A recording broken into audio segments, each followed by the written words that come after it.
everybody, welcome back. I'm Christina Wainwright, the manager at the Pacific Beach Library. It's a pleasure to see you guys again. This is now, our group has been renamed from Tea with Jane Eyre to now Tea with Jane Austen. And so I hope you can stick with us through the reading together of Pride and Prejudice. We're going to read a couple of chapters every day, as these chapters are a lot shorter than the ones that we had in Jane Eyre. There's 61 total chapters in the book, and so I'm still getting a feel for how long it takes to read each of the pages. I think that we have time to read 4 chapters today, and if it turns out it's a little too much, we'll just stop after 3, but I think we're going to get through 4 chapters today. Let's see. The reason, for those of you who, I hope most of you were back together with us when we did the last reading of Jane Eyre, and if you haven't, those readings will be archived, and so you're welcome to go back and watch all of them, or listen to them as it may be, and enjoy them as you will. We're going to do the same here with the Jane Austen readings of Pride and Prejudice. So after each day's reading, I'll go ahead and add onto the little announcement in the Tea with Jane Austen group. Oh, hi, Irene. It's nice to see somebody all the way outside to Arizona coming to visit with us today. Thank you. Yeah, so what we'll do is I'll go ahead and archive all of the readings each day, so that way you can go ahead, if you miss one, you can go back and catch up to it later on. Or if you have a friend who is somehow Jane Austen came up in a conversation, you can say to them, you know, you should really listen to Jane Austen's Pride and Prejudice, and there's some librarian over in San Diego who's reading it. Boom, boom, boom, boom, boom. And send them over to our group, and we can all have fun reading the book together and maybe enjoying some tea. Speaking of which, I decided today that my tea would be a classic Earl Grey, because all the times when folks were doing, when you guys tell me what you're reading, I think the Earl Grey is the most commonly drunk tea that we have usually amongst our group. And so today I've got a loose leaf Earl Grey tea. It's the Cafe Virtuoso tea that I've had before.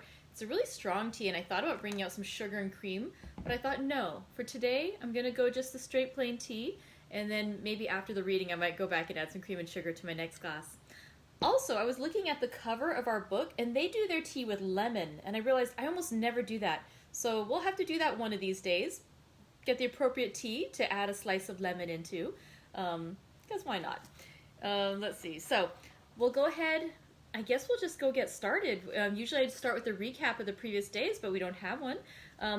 One little difference I will point out with Jane Eyre from Jane Austen. Well, of course, this one did come out earlier. I guess we should give a little background. So Jane Austen was she's one of the more acclaimed British writers. This book came out in 1813. Her first book was published in 1811, and she actually died really young. She died in 1817 at the age of just 41. She published 4 books during her lifetime, and then she had 2 more that came out after she passed in 1817. And so the books, there are only 6, let's just say them in order. She had Sense and Sensibility, Pride and Prejudice, Mansfield Park, Emma, and then after her death were published Northanger Abbey and Persuasion. And so, yeah, she just had 6 books that were published, but her books are still very widely read today and very frequently adapted. I think there was an adaptation of Emma in the movie theaters just a few months ago.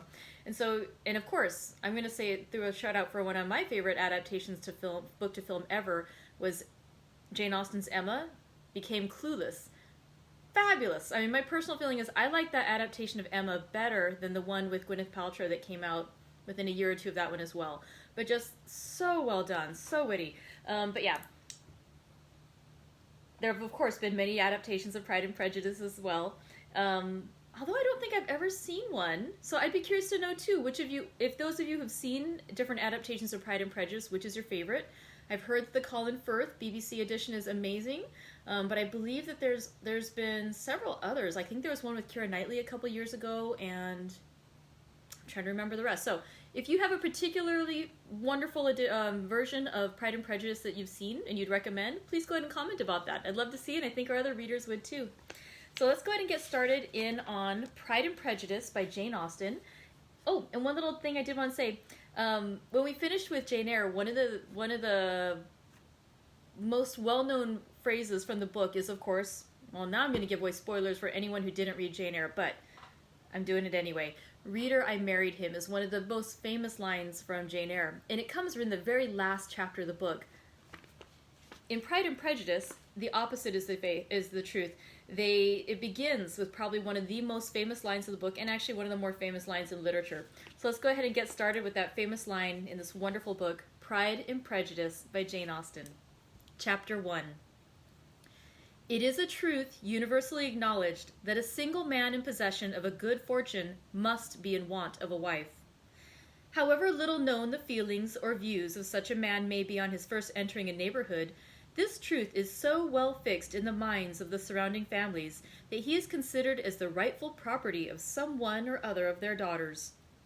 "My dear Mr. Bennet," said his lady to him one day, "have you heard that Netherfield Park is let at last?" Mr. Bennet replied that he had not. "But it is," she returned, "for Mrs. Long has just been there, and she told me all about it." Mr. Bennet made no answer. "Do you not want to know who has taken it?" cried his wife impatiently. "You want to tell me, and I have no objection to hearing it." This was invitation enough. "Why, my dear, you must know. Mrs. Long says that Netherfield is taken by a young man of large fortune from the north of England, that he came down on Monday in a chaise and four to see the place, and was so much delighted with it that he agreed with Mr. Morris immediately that he is to take possession before Michaelmas, and some of his servants are to be in the house by the end of next week." "What is his name?" "Bingley." "Is he married or single?" "Oh, single, my dear, to be sure. A single man of large fortune, 4,000 or 5,000 a year. What a fine thing for our girls!" "How so? How can it affect them?" "My dear Mr. Bennet," replied his wife, "how can you be so tiresome? You must know that I'm thinking of his marrying one of them." "Is that his design in settling here?" "Design? Nonsense! How can you talk so? But it is very likely that he may fall in love with one of them, and therefore you must visit him as soon as he comes." "I see no occasion for that. You and the girls may go, or you may send them by themselves, which perhaps will be still better, for as you are as handsome as any of them, Mr. Bingley might like you the best of the party." "Oh, my dear, you flatter me. I certainly have had my share of beauty, but I do not pretend to be anything extraordinary now. When a woman has 5 grown-up daughters, she ought to give over thinking of her own beauty."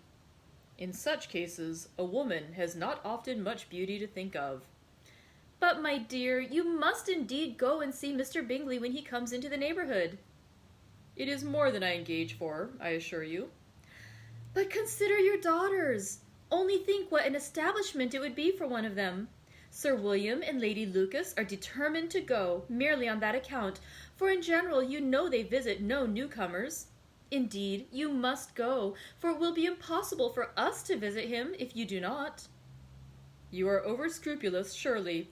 I dare say Mr. Bingley will be very glad to see you, and I will send a few lines by you to assure him of my hearty consent to his marrying whichever he chooses of the girls, though I must throw in a good word for my little Lizzie." "I desire you will do no such thing. Lizzie is not a bit better than the others, and I am sure she is not half so handsome as Jane, nor half so good-humored as Lydia, but you are always giving her the preference." "They have none of them to recommend them," he replied. "They are all silly and ignorant like other girls, but Lizzie has something more of quickness than her sisters." "Mr. Bennet, how can you abuse your own children in such a way? You take delight in vexing me. You have no compassion on my poor nerves." "You mistake me, my dear. I have a high respect for your nerves. They are my old friends. I have heard you mention them with consideration these 20 years at least." "Ah, you do not know what I suffer."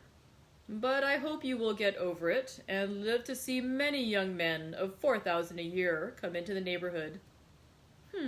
"It will be no use to us if 20 such should come, since you will not visit them." "Depend upon it, my dear, that when there are 20, I will visit them all." Mr. Bennet was so odd a mixture of quick parts, sarcastic humor, reserve, and caprice, that the experience of 23 years had been insufficient to make his wife understand his character. Her mind was less difficult to develop. She was a woman of mean understanding, little information, and uncertain temper. When she was discontented, she fancied herself nervous. The business of her life was to get her daughters married. Its solace was visiting and news. Chapter 2. Mr. Bennet was among the earliest of those who waited on Mr. Bingley. He had always intended to visit him, though to the last always assuring his wife that he should not go. Until the evening after the visit was paid, she had no knowledge of it. It was then disclosed in the following manner. Observing his second daughter employed in trimming a hat, he suddenly addressed her with, "I hope Mr. Bingley will like it, Lizzie." "We are not in a way to know what Mr. Bingley likes," said her mother resentfully, "since we are not to visit." "But you forget, mamma," said Elizabeth, "that we shall meet him at the assemblies, and that Mrs. Long has promised to introduce him." "I do not believe Mrs. Long will do any such thing. She has 2 nieces of her own. She is a selfish, hypocritical woman, and I have no opinion of her." "No more have I," said Mr. Bennet, "and I am glad to find that you do not depend on her serving you." Mrs. Bennet deigned not to make any reply, but, unable to contain herself, began scolding one of her daughters.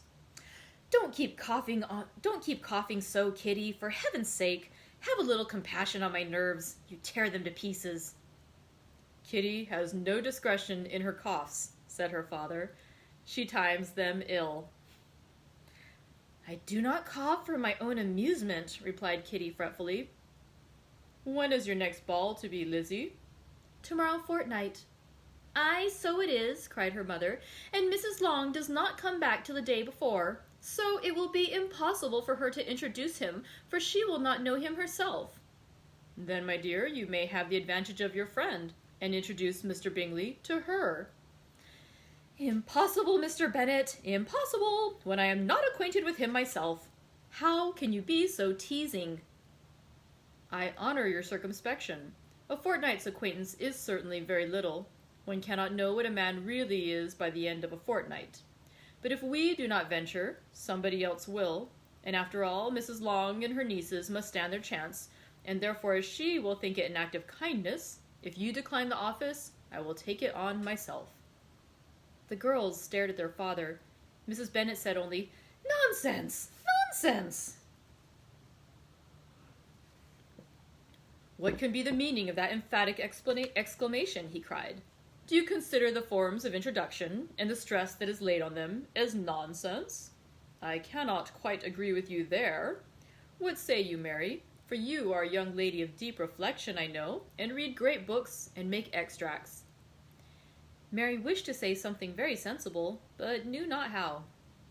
"While Mary is adjusting her ideas," he continued, "let us return to Mr. Bingley." "I am sick of Mr. Bingley," cried his wife. "I am sorry to hear that. But why did you not tell me so before? If I had known as much this morning, I certainly would not have called on him. It is very unlucky. But as I have actually paid the visit, we cannot escape the acquaintance now." The astonishment of the ladies was just what he wished, that of Mrs. Bennet perhaps surpassing the rest, though when the first tumult of joy was over, she began to declare that it was what she had expected all the while. "How good it was in you, my dear Mr. Bennet! But I knew I should persuade you at last. I was sure you loved your girls too well to neglect such an acquaintance. Well, how pleased I am! And it is such a good joke, too, that you should have gone this morning and never said a word about it till now." "Now, Kitty, you may cough as much as you choose," says Mr. Bennet, and as he spoke he left the room, fatigued with the raptures of his wife. "What an excellent father you have, girls," she said when the door was shut. "I do not know how you will ever make him amends for his kindness, or me either, for that matter. At our time of life it is not so pleasant, I can tell you, to be making new acquaintances every day. But for your sakes we would do anything. Lydia, my love, though you are the youngest, I dare say Mr. Bingley will dance with you at the next ball." "Oh," said Lydia stoutly, "I am not afraid, for though I am the youngest, I'm the tallest."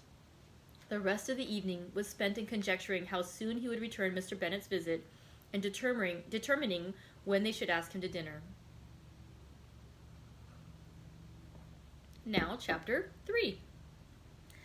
Not all that Mrs. Bennet, however, Not all that Mrs. Bennet, however, with the assistance of her 5 daughters, could ask on the subject was sufficient to draw from her husband any satisfactory description of Mr. Bingley. They attacked him in various ways, with barefaced questions, ingenious suppositions, and distant surmises. But he eluded the skill of them all, and they were at last obliged to accept the second-hand intelligence of their neighbor, Lady Lucas. Her report was highly favorable. Sir William had been delighted with him. He was quite young, wonderfully handsome, extremely agreeable, and to crown the whole, he meant to be at the next assembly with a large party. Nothing could be more delightful. To be fond of dancing was a certain step towards falling in love, and very likely hopes of Mr. Bingley's heart were entertained. If I can but see one of my daughters happily settled at Netherfield," said Mrs. Bennet to her husband, "and all the others equally well married, I shall have nothing to wish for."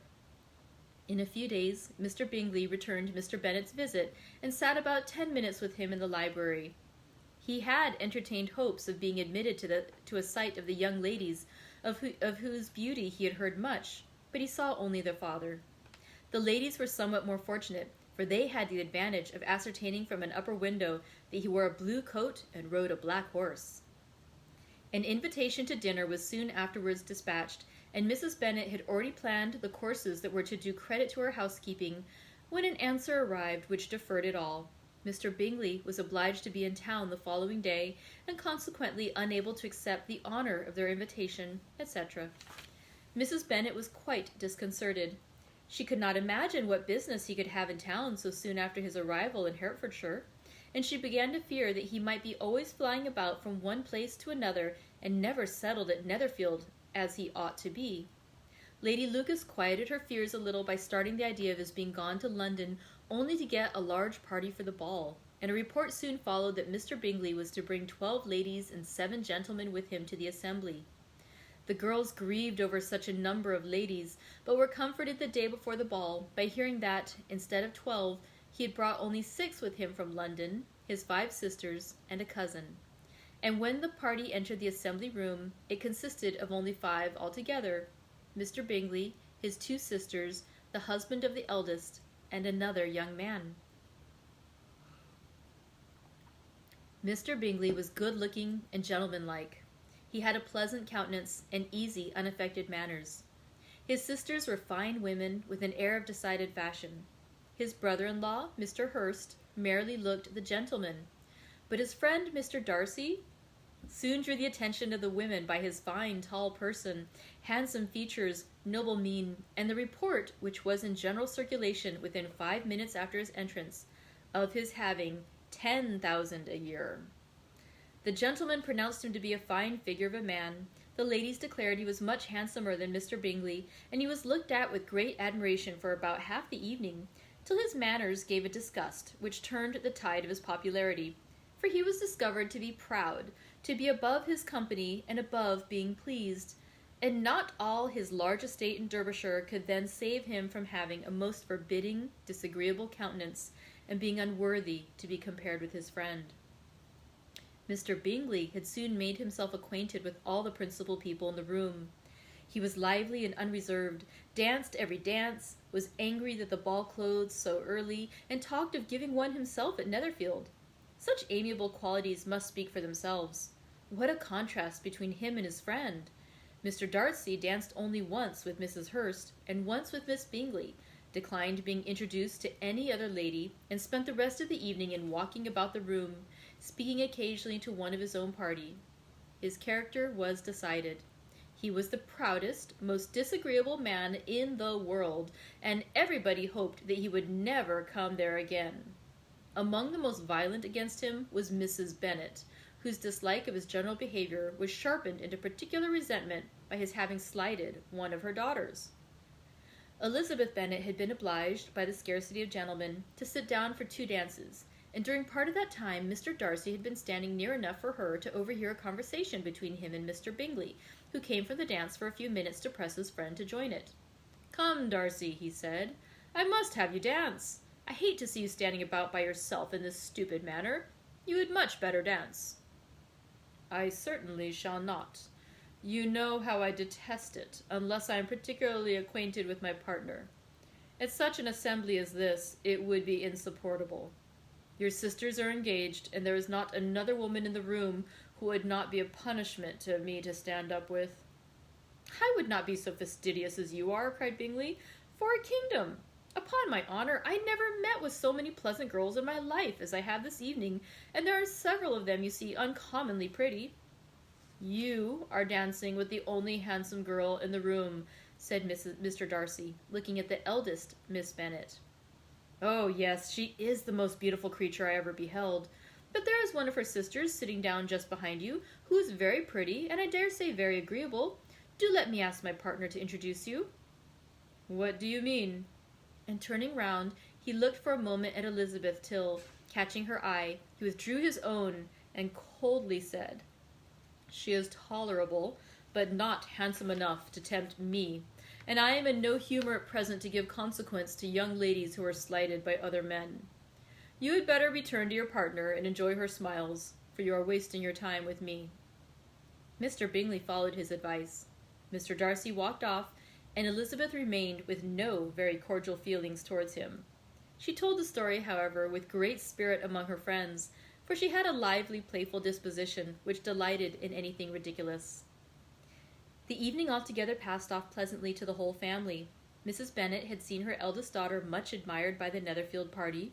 Mr. Bingley had danced with her twice, and she had been distinguished by his sisters. Jane was as much gratified by this as her mother could be, though in a quieter way. Elizabeth felt Jane's pleasure. Mary had heard herself mentioned to Miss Bingley as the most accomplished girl in the neighbourhood, and Catherine and Lydia had been fortunate enough to be never without partners, which was all that they had yet learned to care for at a ball. They returned, therefore, in good spirits to Longbourn, the village where they lived, and of which they were the principal inhabitants. They found Mr. Bennet still up. With a book he was regardless of time, and on the present occasion he had a good deal of curiosity as to the event of an evening which had raised such splendid expectations. He had rather hoped that all his wife's view on the stranger would be disappointed, but he soon found that he had a very different story to hear. "Oh, my dear Mr. Bennet," as she entered the room, "we have had a most delightful evening, a most excellent ball. I wish you had been there. Jane was so admired, nothing could be like it. Everybody said how well she looked, and Mr. Bingley thought her quite beautiful, and danced with her twice. Only think of that, my dear. He actually danced with her twice, and she was the only creature in the room that he asked a second time. First of all, he asked Miss Lucas. I was so vexed to see him stand up with her, but, however, he did not admire her at all. Indeed, nobody can, you know. And he seemed quite struck with Jane as she was going down the dance. So he inquired who she was, and got introduced, and asked her for the two next. Then the 2/3 he danced with Miss King, and the 2/4 with Maria Lucas, and the 2/5 with Jane again, and the 2/6 with Lizzie, and the Boulanger.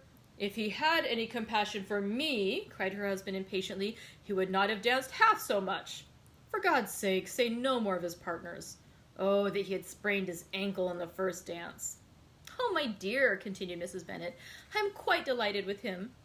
He is so excessively handsome, and his sisters are charming women. I never in my life saw anything more elegant than their dressers. I dare say the lace upon Mrs. Hurst's gown—" Here she was interrupted again. Mr. Bennet protested against any description of finery. She was therefore obliged to seek another branch of the subject, and related, with much bitterness of spirit and some exaggeration, the shocking rudeness of Mr. Darcy.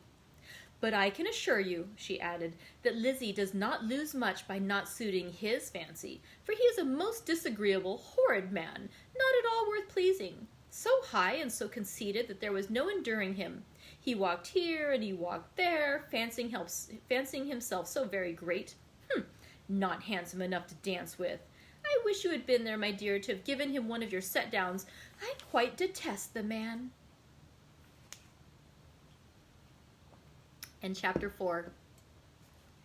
When Jane and Elizabeth were alone, the former, who had been cautious of her praise of Mr. Bingley before, expressed to her sister how very much she admired him. He is just what a young man ought to be, she said. Sensible, good-humored, lively, and I never saw such happy manners, so much ease, with such perfect good breeding. He is also handsome, replied Elizabeth, which a young man ought likewise to be, if he possibly can. His character is thereby complete. I was very much flattered by his asking me to dance a second time. I did not expect such a compliment. Did you not? I did for you. But that is one great difference between us. Compliments always take you by surprise, and me never. What could be more natural than his asking you again? He could not help seeing that you are about 5 times as pretty as every other woman in the room. No thanks to his gallantry for that. Well, he certainly is very agreeable, and I give you leave to like him. You have liked many a stupider person. Oh, dear Lizzie! Oh, you are a great deal too apt, you know, to like people in general. You never see a fault in anybody. All the world are good and agreeable in your eyes. I have never heard you speak ill of a human being in my life. I would wish not to be hasty in censuring anyone, but I always speak what I think. I know you do, and it is that which makes the wonder. With your good sense, to be so honestly blind to the follies and nonsense of others. Affectation of candor is common enough, one meets it everywhere. But to be candid without ostentation or design, to take the good of everybody's character and make it still better, and say nothing of the bad, belongs to you alone. And so, you like this man's sisters too, do you? Their manners are not equal to his. Certainly not, at first, but they are very pleasing women when you converse with them. Miss Bingley is to live with her brother and keep his house, and I am very much mistaken if we shall not find a very charming neighbor in her. Elizabeth listened in silence, but was not convinced.